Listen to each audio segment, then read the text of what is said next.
วายนอนทับเขาทำไมล่ะนะไอตัวนี้นะปอมผอมเอ้ยเข้าไปนอนทับพี่ทำไมอะลูก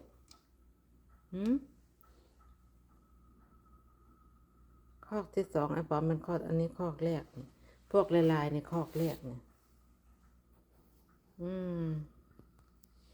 นั่งเก้าอี้ด้วยกันนอนด้วยกันปกติเขาจะนอนกับไอ้เจ้าส้มเล็กนั่นนี่ไอ้ตัวนี้นะมันไม่นอนกับส้มเล็กนี่มาดูตัวนี้สินี่ไงไอ้ลายนี่ไอ้ลายนั่งลงเสือมีอยู่4 ตัวลายเสือเนี่ยสีดำนับไม่ถ้วนแล้วก็สีดำสีลายสีส้มสีเทาดำ